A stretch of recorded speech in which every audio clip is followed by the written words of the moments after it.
রে মদিনার মানুষেরা, আমি শুনেছি আমার নবীকে নাকি শহীদ করে দেওয়া হয়েছে, এটা সত্য না মিথ্যা? আমার নবীকে নাকি শহীদ করে দেওয়া হয়েছে। এবার সাহাবাই কেরামের দল বললেন, এরে আল্লাহর বান্দি, নবীকে শহীদ করা হয়নি রে, আমাদের নবী বা হায়াত সহি সালামতে আছেন। এবার মহিলা বলছেন, না, যতক্ষণ পর্যন্ত আমি নিজের দু চোখে আমি নবীকে না দেখব ততক্ষণ পর্যন্ত আমার মনে শান্তি আসবে না। চলো চলো নবীর কাছে তোমরা আমাকে নিয়ে চলো। এবার নবীজির কাছে নিয়ে গেলেন। এবার নবীকে দু চোখে দেখলেন। দেখার পর সে মহিলাকে বলছেন, নবী গো, আমার বাপ মরে গেছে, কোনো গম নাই গো নবীজি। আমার ছেলে শহীদ হয়ে গেছে, আমার কোনো গম নাই। আমার ভাই শহীদ হয়ে গেছে, আমার কোনো গম নাই। আমার জীবনের সাথী স্বামী শহীদ হয়ে গেছে, কোনো গম নয়। কিন্তু আপনি জীবিত আছেন, আপনি যে বেঁচে আছেন, আল্লাহ আপনাকে সহি সালামত রেখেছেন। আমি ধন্য হয়ে গেলাম, ধন্য হয়ে গেলাম। আমার বুকে দিলে আর কোনো রকমের ব্যথা নাই। নারে তাকবীর! আহা, দেখেন কেমন মহিলা, নবীর সাথে মোহাব্বত ভালোবাসা দেখেন। আর একটু আগে চলেন, যেমন আজকে বসে বসে জালসা শুনছেন, নবীর জামানাতে সাহাবায়ে কেরাম কে নিয়ে নবীজি দিনের কথা চলছেন, দিনের কাজ করছেন বা তাবলীগ করছেন, ওয়াজ করছেন, এরকম একটা মজলিস লেগে আছে। আর একজন আনসারী সাহাবী এসে বলছেন, নবীজি, আমার উট একটা পাগলা হয়ে গেছে। কুকুর যখন পাগলা হয়ে যায় মানুষকে কামড় দেয় না? বলছে আমার উট পাগলা হয়ে গেছে। পাগলা বলতে আমার একটাই উট, ওকে নিয়ে আমি মাঠে কাম কাজ করি, কিন্তু উটটাকে কয়েকদিন থেকে ও ভালো করে খানা পিনাও খাই না, আর কাজও ওকে লিখতে পারি না। খুব আপনি কি করতে হবে, একটু চলেন তো। না হলে নবী সাহাবীরাকে বলছেন, চলো আমার সাথে, তোমরাও চলো। সব সাহাবীকে নিয়ে হাঁটতে লাগলেন। হাঁটতে হাঁটতে যখন দেখলে, বলছে কোথায় আছে? বলছে দেখেন ঘরে বসে আছে, কিংবা এই জায়গাতে বসে আছে। নবীজি বললেন, তোমরা এখানে একটু দাঁড়াও, আমি যাচ্ছি। এবার ওই আনসারী সাহাবী বলছেন, জারুন, নবী গো, দয়া করে উটের পাঞ্জরে আপনি যায়েন না। কেন যায়েন না? উটটা আমার পাগলা হয়ে আছে, উটটার মাথা গরম হয়ে আছে। আপনি যদি চলে যাবেন, যেমন কুকুর পাগলা হয়ে গেলে মানুষকে কামড় দিয়ে দেয়, কিচ্ছু বোঝাবুঝি করবে না, এই মতো নবী গো, উটটা আমার পাগল হয়ে আছে। আপনি দয়ার নবী, আপনি যখন পাঞ্জরে যাবেন, হয়তো আপনাকে ক্ষতি করতে পারে, আপনাকে মারতে পারে, আপনাকে কামড় দিতে পারে। এই জন্য নবী গো, দয়া করে আপনি উটের পাঞ্জরে যায়েন না। নবী বললেন, তোমরা চুপ করে থাকো, আমার কিচ্ছু হবে না।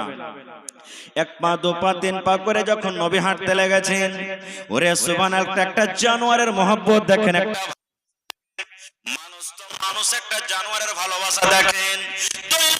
যখন হাঁটতে লাগলেন, ওই উটটা উঠে গেল, আর উঠে যাওয়ার পর আমার নবী, ওরে আল্লাহ, যে উটটা পাগল হয়ে গেছিল, যে উটটা কাজে যাচ্ছিল না, ওই উট পর্যন্ত নবীকে সাজদা করলেন। সুবহানাল্লাহ পড়বেন না? নবীকে সাজদা করলেন। কিভাবে সাজদা করলেন আল্লাহ জানে। নবীকে সাজদা করলেন।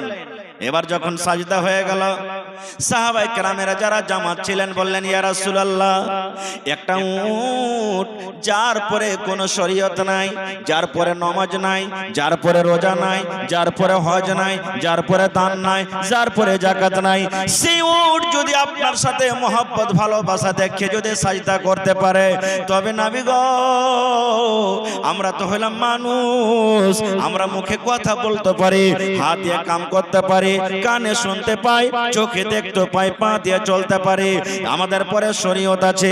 তাইলে উট জানোয়ার থেকে তো আমরা বেশি হক রাখি নবী গো, যে আমরাও আপনাকে সাজদা করব। আমরা তো হক রাখি মানুষ, যে আমরা আপনাকে সাজদা করব। নবী কি বললেন? রে আল্লাহর বান্দারা, না রে না না, মানুষকে মানুষ সাজদা করবে এটা চলবে না, মানুষকে মানুষ সাজদা করবে এটা চলবে না। নবী আমার বললেন, যদি আমি মানুষকে মানুষ সাজদা করবে ফরমান যদি জারি করতাম, কোন মানুষ এক মানুষ আর এক মানুষকে সাজদা করবে এই ফরমান যদি আমি জারি করতাম, তো আমি নবী প্রত্যেক নারীকে প্রত্যেক মহিলারাকে বলতাম কি হে রে আল্লাহর বান্দিরা, তোমরা নিজের নিজের স্বামীকে তোমরা সাজদা করো, নিজের নিজের স্বামীকে সাজদা করতে বলতাম। কিন্তু আমি নবী এটাও বলবো না। কেন বলবো না? কোন মানুষ কোন কাজকে সাজদা করবে, কোন মানুষ কোন মানুষকে সাজদা করবে, এটা হলো শিরক। আর শিরকের গুনাহ আল্লাহ রাব্বুল আমিন বিনা তওবাতে ক্ষমা করবেন না। সাজদা একমাত্র আল্লাহর জন্য জায়েজ আছে, একমাত্র আল্লাহর জন্য সাজদা হবে। এই জন্য কোন মানুষকে সাজদা করা চলবে না। নারে তাকবীর। তাহলে দেখেন, একটা জানোয়ারের মোহব্বতের কথা শুনে নিলেন। এখানে আর একটা কথা আপনারাকে বলে দিই, এই যে নবীজি সুবহানাল্লাহ বললেন, যদি আমি কোনো মানুষকে সাজদা করার আদেশ করতাম, কাকে বলতাম? মহিলারাকে, যে তোমরা নিজের স্বামীকে সাজদা করো। তাহলে বোঝা গেল স্বামীর পাওয়ার কতটুক, স্বামীর ফজিলত কতটুক, স্বামীর মোহব্বত ভালোবাসা কতটুক আল্লাহ দিয়েছেন, আল্লাহ রাসূল দিয়েছেন। একটা হাদিস আর শুনলেন, আল্লাহ রাসূলের জামানাতে এক বাপ নিজের বেটির বিয়ে দিবে, বাপ নিজের বেটির বিয়ে দিবে, বেটি ইনকার করছে না, আব্বা আমি বিয়ে করব না। খুব বাপ চলে গেলেন নবীর দরবারে, নবীজি আমি চাইছি যে আমার বেটির বিয়ে দিব, একটা ভালো জামাই ভালো ছেলে দেখে বিয়েটা দিয়ে দেব, আমার বেটি ইনকার করছে, পারলে একটু বুঝান তাকে। নবীজি বললেন, তোমার বেটিকে এনেছো? বলছেন না। বলছে যাও তোমার বেটিকে নিয়ে এসো। বেটিকে সাথে করে নিয়ে চলে গেলেন। এবার নবীজি এসে বেটি ছেলেকে বলছেন, রে আল্লাহর বান্দি, তোমার আব্বা জান তোমার বিয়ে দেবে, তোমার আব্বা জান তোমার জন্য একটা সুন্দর ছেলে খুঁজেছে, তোমার আব্বা জান হয়তো তোমার বিয়ে দিয়ে দিবে। হে আল্লাহর বান্দি রে, তুমি ইনকার করছো, তুমি রাজি হও না, কারণটা কি? যদি হয়তো তুমি রাজি হয়ে যাও এবং তোমার আব্বার কথা মেনে নাও এবং তোমার আব্বা জান তোমার বিয়ে দিয়ে দিবে, রাজি হয়ে যাও, কারণটা কি তুমি ইনকার করছো? এই আমার ভাইয়েরা, এই আমার মায়েরা, খালারা শুনেন, স্বামী কে জেনে শুনেন, স্বামীর ফজিলত কে জেনে শুনেন। এবার সেই মহিলাটা বলছেন, আল্লাহর নবী গো, বিয়ে করার আগে একটা জিনিস আপনি আমাকে জানান, একটা জিনিস আমি জানতে চাই। কি বলছেন নবী গো? ধরেন আমার বিয়ে হয়ে গেল, আমি শ্বশুরের বাড়িতে চলে গেলাম, যে আমার স্বামী হবে নবী গো, যে আমার পাতি হবে, আমার উপরে আমার স্বামীর কতটুকু হক রয়েছে নবী গো, এই ব্যাপারে আমি অজ্ঞান আছি, এই ব্যাপারে আমার কোনো ইলম নাই, এই ব্যাপারে আমি জানি না, একটু দয়া করে বলেন নবী গো, যে আমার স্বামী হবে, যে আমার পুরুষ হবে, আমার উপরে কতটুকু আমার স্বামীর হক রয়েছে, আমি কতটুকু কি করব নবী গো, যে আমার স্বামীর হক আদায় করতে পারবো। এই ব্যাপারে জানেন, একটু জানান যে আমি আমার স্বামীর কিভাবে কি করব যে আমার স্বামীর হক আদায় করতে পারবো আমি। এবার নবীজি কি বললেন দেখেন, নবীজি শুধু ওই মহিলাকে বললেন, তার জন্য এটা ফতোয়া নয়, যত মহিলারা এসেছেন, যত মহিলারা এখন আছেন, কিয়ামত পর্যন্ত যত নারীরা দুনিয়াতে আসবেন, সমস্ত নারীদের জন্য হলো এটা মাসলা, এটা আমল। কি বললেন নবীজি শুনেন, রে আল্লাহর বান্দি, তোমার উপরে তোমার স্বামীর অতটুকু হক রয়েছে, তোমার উপরে তোমার স্বামীর অতটুকু হক রয়েছে। রে আল্লাহর বান্দি, যদি তোমার স্বামীর গায়ে যদি ফোট হয়ে যায়, তোমার স্বামীর গায়ে যদি ঘাও হয়ে যায়, তোমার স্বামীর গায়ে যদি ফোট হয়ে যায়, আর ফোটটা পেকে গেছে, ফোটটা পেকে গেছে, রক্ত বইছে, খুন চুইছে, এই মতো অবস্থাতে তোমার স্বামী যদি তোমাকে বলে, আব্দুল্লাহর মারে, এ হালেমা জায়েদা, এ খালেদা শুন, আমার এই ফোট পেকে গেছে বিবি রে, আমার এই ঘাটা পেকে গেছে, রক্ত বইছে, খুন বইছে, দয়া করে তুমি এই রক্তটাকে সাফ করে দাও। কি দিয়ে সাফ করে দাও? তুলা দিয়ে সাফ করতে হবে না, তোমাকে পানি দিয়ে সাফ করতে হবে না, কাপড় দিয়ে সাফ করতে হবে না। এরে ভালোবাসা বিবি, আল্লাহ রাব্বুল আমিন তোমাকে জিহ্বা দিয়েছে বিবি রে, এই জিহ্বা দিয়ে চেটে চেটে চেটে চেটে তুমি সাফ করে দাও। নবী আমার বলেছেন, মহিলা যদি তোমার স্বামী তোমাকে বলে আমার এই ঘায়ে রক্ত এই পুঁজকে তুমি জিহ্বা দিয়ে চেটে চেটে সাফ করে দাও, নবী বলেছেন তুমি ইনকার করতে পাবে না, ইনকার করতে পাবে না। তোমাকে জিহ্বা দিয়ে চেটে চেটে যদি তুমি সাফ করে দাও, তাও তোমার স্বামীর উপরে তোমার অতটুকু হক, এতখানি করার পরও তোমার স্বামীর হক আদা হবে না। নারে তাকবীর! এতখানি ফজিলত দিয়েছেন আল্লাহুস সামাদ।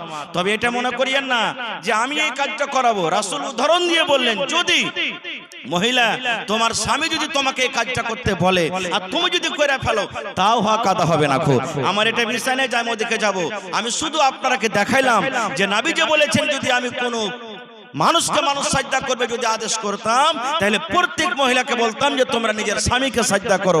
এই জন্য আমি হাদিসটা আপনাদের সামনে রাখলাম। আর একটু আগে জানেন, তাহলে একটা মহিলার মহব্বতের কথা শুনলেন, আর একটা উটের মহব্বতের কথা শুনলেন, এবার একটা লোকরির মহব্বতের কথা শুনেন। সহিহ বুখারী শরীফের হাদিস। মসজিদে ইমাম সাহেব যে খুতবা দিচ্ছেন, যে জিনিসটার উপরে চড়ে ওকে আমরা কি বলি? আরো জোরে বলেন।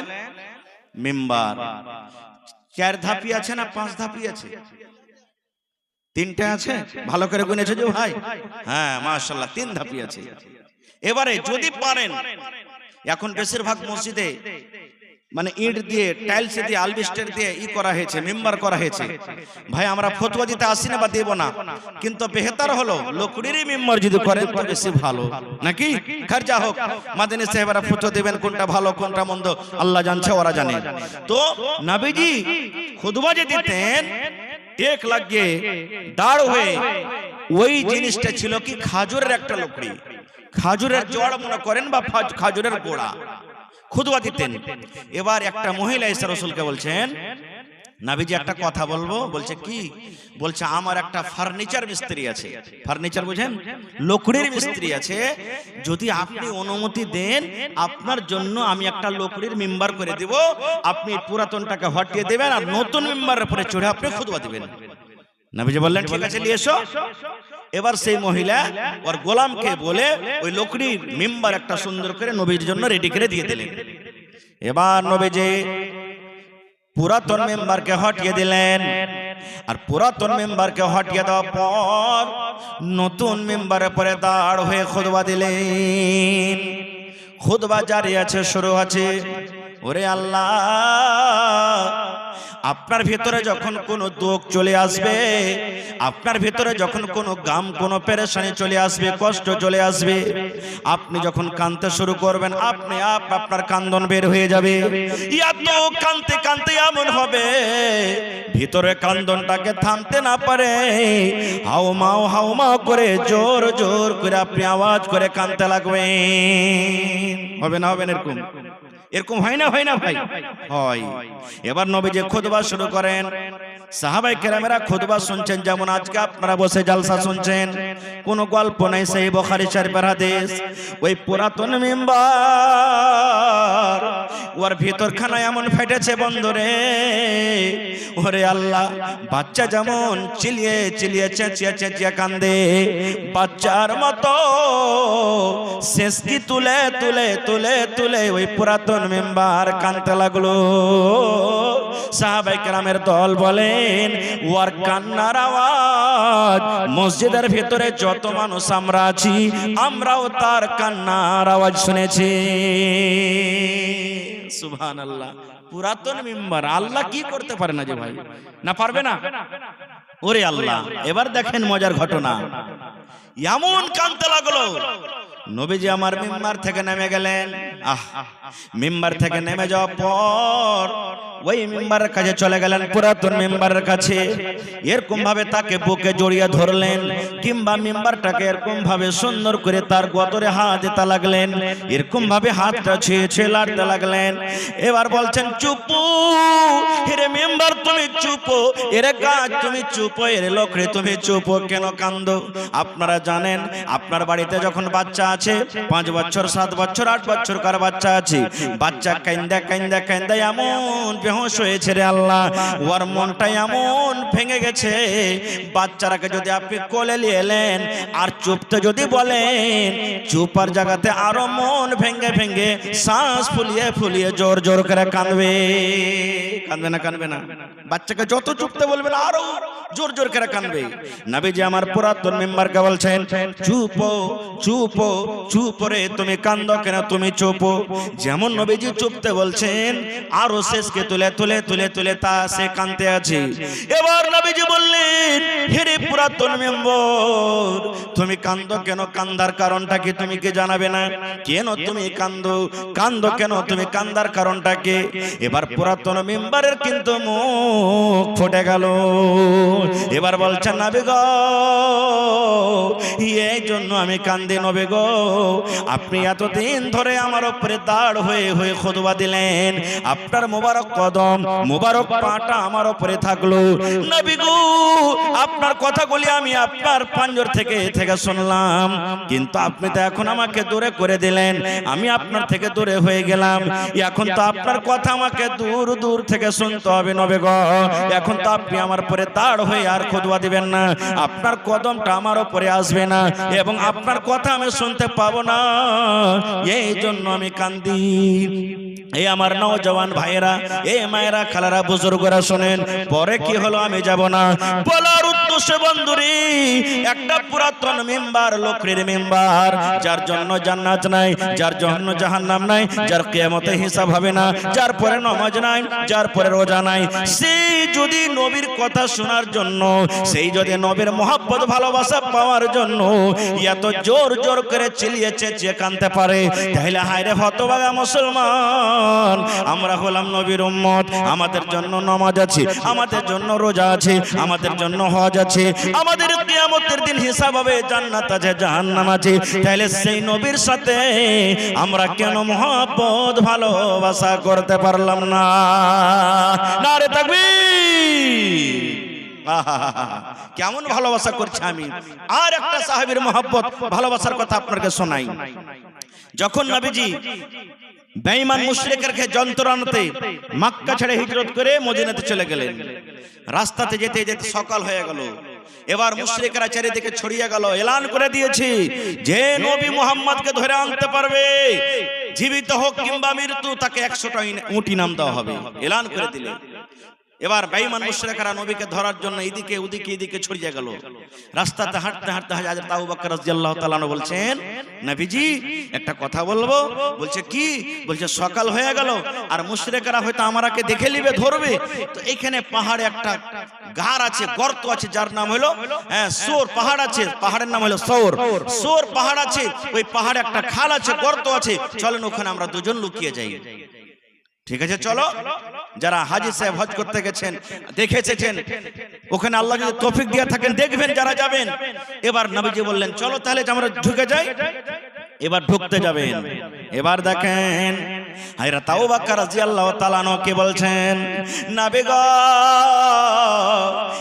একটু খানিক আপনি ইন্তজার করেন, একটু খানিক আপনি দাঁড়িয়ে যান। নবী বললেন, কেন দাঁড়াবো? বলছে, নবী গো, এই গর্তের ভিতরে, খালের ভিতরে কতদিন থেকে লোকজন যায়নি, আমিও জানি না, আপনিও জানেন না, আল্লাহ ছাড়া কেউ জানে না। এই গর্ততে সাপ আছে, এই গর্ততে বিচ্ছু আছে, কিংবা কোনো বিষাক্ত জিনিস আছে। নবী গো, আপনি ঢুকতে গেলে হয়তো আপনার উপর আক্রমণ করে দেবে, আপনার উপরে হামলা করবে, আমি আল্লাহ রাব্বুল আমিনের দরবারে কিন্তু হিসাব দিতে পারবো না। নবী গো, একটুখানি আপনি ইন্তজার করেন, আমি আবু বকর ভিতরে ঢুকবো, হইলে আমার কিছু হবে, সাপে কামড় দিলে আমাকে দিবে, বিচ্ছুতে কামড় দিলে আমাকে দিবে, যদি কষ্ট হয় প্রথমে আমাকে হবে, আমার বেঁচে থাকা কালে আমি আপনাকে, দয়ার নবীকে, জীবনে আমি কষ্ট দামে ফেলতে চাই না। এবার হযরত আবু বকর রাদিয়াল্লাহু তাআলা ঢুকে গেলেন, সুন্দর করে গর্তকে সাফ করে দিলেন। ওর গায়ে একটা কম্বল ছিল, যতগুলি খাল আছে, ছোট ছোট ছোট ছোট খাল আছে, কম্বল ছিঁড়ে ছিঁড়ে ছিঁড়ে কিংবা কাপড় চাদর ছিঁড়ে ছিঁড়ে সমস্ত খালকে বন্ধ করে দিলেন। এবার খাল যখন বন্ধ হয়ে গেল, এবার নবীকে বলছেন, নবী গো, এখন আপনি ভিতরে চলে আসেন। সব গর্ত বন্ধ হয়ে গেল, কিন্তু একটা খাল বন্ধ করার জন্য কিন্তু কাপড় পাওয়া গেল না। আর কাপড় নেই, একটা খাল আছে, ওকে বন্ধ করবে। এবার আবু বকর রাদিয়াল্লাহু তাআলা আনহু নবীকে বলছেন, নবীজি এই খালটার উপরে আমি পা দিয়ে দিলাম, যদি থাকে তো আমার পায়ের তলে থাকবে, সব গর্তকে আমি বন্ধ করে দিয়েছি। গোটা রাত আপনি কষ্ট করেছে, আপনি ঘুমাতে পারেননি, আপনি বিছানায় ঘুমাতে পারেননি, এক তো ঘুম আসছে, আর কত আপনি ক্লান্ত হয়ে গেছেন, খাস্তানা হয়েছেন, এখানে বালিশ নাই গো নবীজি। আমি আবু বকর এই আমার রানের ওপরে, পায়ের ওপরে নিজের মাথাটাকে দিয়ে আপনি ঘুমিয়ে যান, আমি আবু বকর আপনার জন্য নিজের পাটাকে আমি বালিশ করে দিলাম।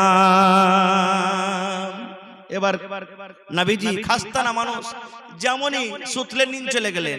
এবার শুনেন, ওই খালের ভেতরে মুআররিখিন যারা তারা লিখছেন, ওই খালের ভেতরে একটা বিষাক্ত জানোয়ার কিংবা সাপ ছিল। ওই খাল দিয়ে উঠতে গেল, দেখছে বন্ধ, ওই খাল দিয়ে উঠতে গেল, দেখছে বন্ধ, ওই খাল দিয়ে উঠতে গেল, দেখছে বন্ধ।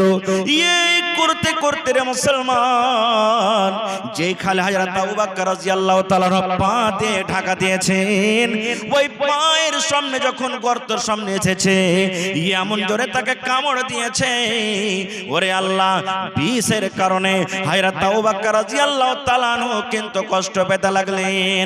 আস্তে আস্তে আস্তে করে বিষ চড়তে লাগলো। আপনারা জানেন, যদি বিষাক্ত জিনিসে কামড় দেয় মানুষ মরে যায়, নিঢাল হয়ে যায়, হয় কি হয় না?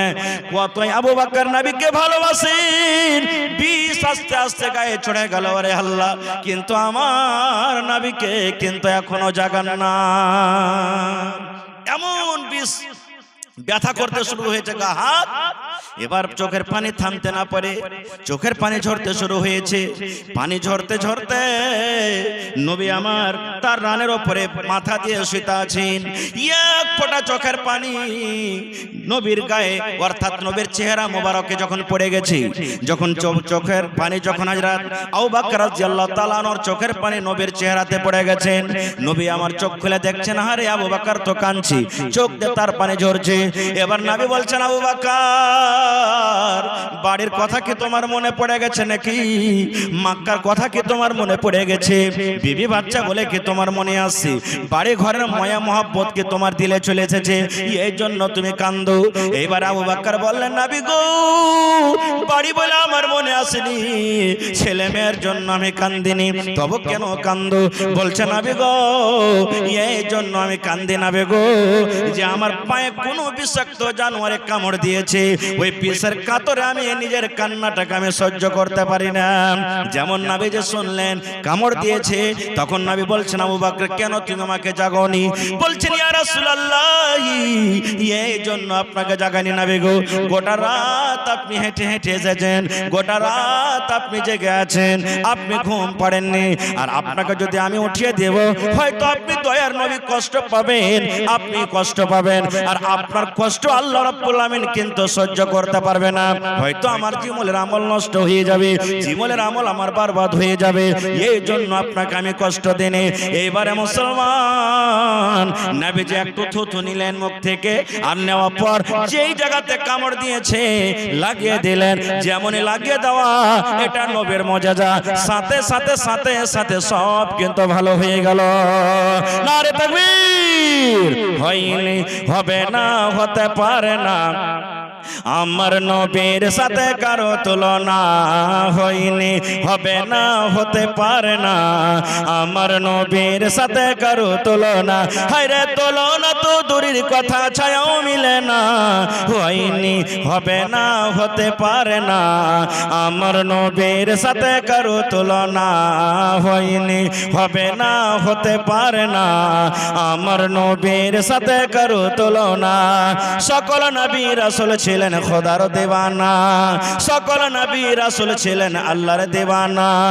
দু নয়নে দেখবো আল্লাহ ছিল তামান্না, আরে মোর নবীকে ডেকে নিলেন, আরে মোর নবীকে ডেকে নিলেন, দেখবে রব্বানা। হয়নি, হবে না, হতে পারে না, আমার নবীর সাথে কারো তুলনা, হয়নি, হবে না, হতে পারে না, আমার নবীর সাথে কারো তুলনা। সবকে দেখে যারা আঙ্গুল কেটেছে, তারা কি আমার নবীর রূপ দেখেছে? ইউসুফকে দেখে যারা আঙ্গুল কেটেছে তারা কি আমার নবীর রূপ দেখেছে? আরে দেখতো যদি কেটে দিত, আরে দেখতো যদি কেটে দিত কলিজাখানা। হয়নি, হবে না, হতে পারে না, আমার নবীর সাথে কারো তুলনা। হয়নি, হবে না, হতে পারে না, আমার নবীর সাথে কারো তুলনা। যার শানে আল্লাহ তাআলা করলেন ঘোষণা, খলকে আজিম আমার শাহে মদিনা। যার শানে আল্লাহ তাআলা করলেন ঘোষণা, খলকে আজিম আমার শাহে মদিনা। মুসলমান নবী ছাড়া কিছুই মানে না, মুমিনি কোরআন ছাড়া কিছুই বুঝে না। হয়নি, হবে না, হতে পারে না, আমার নবীর সাথে কারো তুলনা। হয়নি, হবে না, হতে পারে না, আমার নবীর সাথে কারো তুলনা। নারে তাকবীর। আর একটা মহব্বতের কথা বলবো, ইচ্ছা ছিল ভাই 2-3 ঘন্টা আপনাদের সামনে বয়ান রাখবো, কিন্তু আমার পর আরো দুজন বক্তা আছেন বিখ্যাত আলেম, তারা ওরাও শুনতে হবে। একটা হাদিস আর বলবো। আল্লাহ রাসূল সাল্লাল্লাহু আলাইহি ওয়াসাল্লাম একদিন সাহাবায়ে কেরামকে বললেন, হে আমার সাহাবীর দলেরা, তোমরা দান করো, সাদকা করো, যে যা পারবে বাড়ি থেকে নিয়ে এসো, দাও, দান করো। আজকে যেমন জালসা লাগানো হয়েছে, মাদ্রাসার জন্য আপনাদের কাছে কিছু চাওয়া যাবে, নবীজি বললেন দান করো। সাহাবায়ে কেরাম নিজের বাড়ি চলে গেলেন। যে পারলেন খাজর দিলেন, কেউ উট দিয়ে দিলেন, কেউ গরু দিয়ে দিলেন, কেউ ভেড়া দিলেন, কেউ সোনা দিলেন, কেউ চাঁদি দিলেন। সব সাহাবারা যে যা পারলেন দিলেন। দুটা সাহাবীর মাত্র কথা বলবো 2 মিনিটে। হায়রা তোমার ফারুক রাদিয়াল্লাহু তাআলা আনহু মজলিসে মজুদ কি বলছেন? আল্লাহ যে আমি আবু বকরকে দান করে জীবনে কোনোদিন জিততে পারেনি। আবু বকর সারা জীবন আমলে আমার থেকে আগে আছে, কোনদিন তাকে আমল করে যেতে পারেনি। আল্লাহ এখন আমাকে মাল দিয়েছে, আল্লাহ আমাকে দৌলত দিয়েছে। আবু বকর থেকে আমার কাছে টাকা বেশি আছে, আবু বকর থেকে আমার কাছে যাও বেশি আছে, আবু বকর থেকে আমার কাছে জানোয়ার বেশি আছে। এই জন্য আল্লাহ জি আজকে আমি দান করে হযরত আবু বকরকে আমি জিতবো। সুবহানাল্লাহ। বলছেন আজকে আমি আবু বকরকে দান করে জিতবো। পাল্লা পাল্লি শুরু করে দিলেন। কতটি দান করলেন? বাড়ি চলে গেলেন, খাতা কলম নিয়ে হিসাব করতে লাগলেন। হিসাব করে করে করে করে মালকে 2 ভাগ করলেন। কয় ভাগ? কয় ভাগ করলেন ভাই? 2 ভাগ করলেন। 2 ভাগ করার পরে 1 ভাগ নিজের মেয়ে ছেলের জন্য বাড়িতে রেখে দিলেন, আর 1 ভাগ মাল আল্লাহর নবীর দরবারে হাজির করে দিলেন। এই সমস্ত দান ধ্যান দেখা পর হযরত আবু বকর রাদিয়াল্লাহু তাআলা আনহু বাড়িতে গেলেন।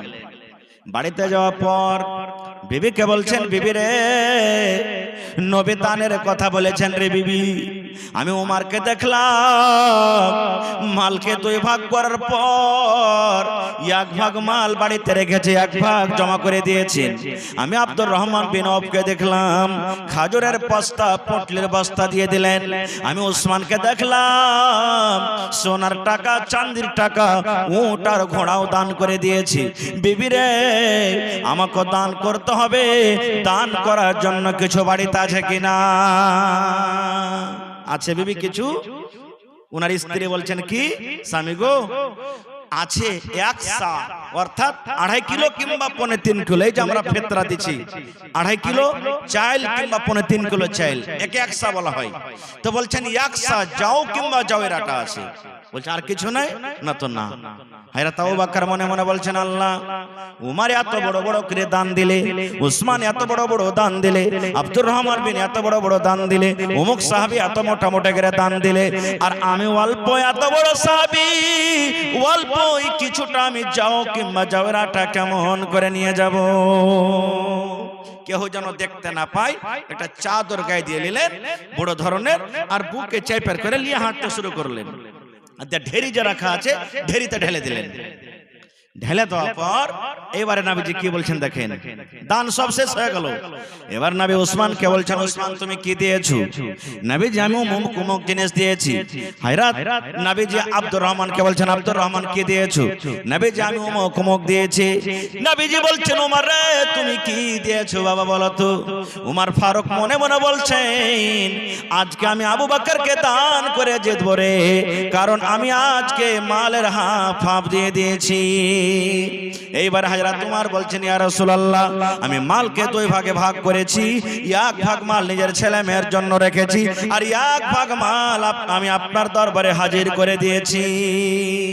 এই করতে করতে করতে শেষের বেলাতে নবীজি আবু বকরকে বলছেন, আবু বকর তুমি কি দিয়েছো বাবা? হযরত আবু বকর রাদিয়াল্লাহু তাআলা কে বলছেন জানেন, নবীজি আমি কি দিয়েছি এটা জিজ্ঞাসা না করে আমি কি দিয়েছি আর আমার ছেলে মেয়ের জন্য বাড়িতে কি রেখেছি এটা আমাকে জিজ্ঞাসা করেন। দেখেন কেমন সওয়াল আর জবাব।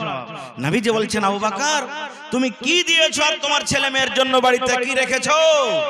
ওরে সুবহানাল্লাহ, হযরত আবু বকর রাদিয়াল্লাহু তাআলা কেমন জবাব দিলেন, কিয়ামত পর্যন্ত বন্ধরে কোন মানুষের কোন ধরনের জবাব দিতে পারবে না। হযরত আবু বকর রাদিয়াল্লাহু তাআলা বলছেন, আল্লাহর নবী গো আমি আল্লাহ এবং আল্লাহর রাসূলকে আমি বাড়িতে রেখে, আল্লাহ এবং আল্লাহ রাসূলের মহব্বত ভালোবাসাকে বাড়িতে রেখে আমার বাড়িতে যা ছিল নবী গো সব কোটা আপনার সামনে আমি হাজির করে দিয়েছি। আমার বাড়িতে শুধু আল্লাহ এবং আল্লাহ রাসূল, আমার বাড়িতে শুধু আল্লাহ এবং আল্লাহ রাসূলের ভালোবাসাটা বাড়িতে আছে। তারপরে আমার বাড়িতে যা ছিল নবী গো সব আমি আল্লাহর সামনে হাজির করে দিয়েছি। তারপরে নবীজি কি বলছেন, হযরত আবু বকর রাদিয়াল্লাহু তাআলা কে বলছেন, দেখেন আয় আল্লাহ আজকে আমি আবু বকরকে দান করে জিততে পারলাম না। কেন দান করে জিততে পারলাম না? এই জন্য দান করে জিততে পারলাম না, আমি ওমর হাফ মাল দিয়েছি, হাফ বাড়িতে রেখেছি, অর্থাৎ হাফ আমি নেকি পেয়েছি, আর আবু বকরের বাড়িতে যা ছিল সব কোটা দিয়ে দিয়েছেন। এই জন্য আবু বকর আজকে পূর্ণ নেকি পেয়ে গেল। আজকে আমি ওমর আবু বকরকে দান করে জিততে পারলাম না। নারে তাকবীর। দেখেন সাহাবায়ে কেরামের মহব্বত ভালোবাসা কেমন। ভাই আজকে আমি আপনাদের সামনে শেষ নবীর উম্মত আমরা, আর এই শেষ নবীর কথাই আমাদের সাথে হয়, আল্লাহ এবং আল্লাহ রাসূলের পড়া আমাদের সাথে হয়। এই জন্য নবীকে কতটুকু ভালোবাসেন, নবীর সাথে কতটুকু মহব্বত আছেন, আজকে আপনাকে জানের কুরবানি করতে বলিনি, আজকে আপনাকে সময় আর মালের কুরবানি করতে বলছি।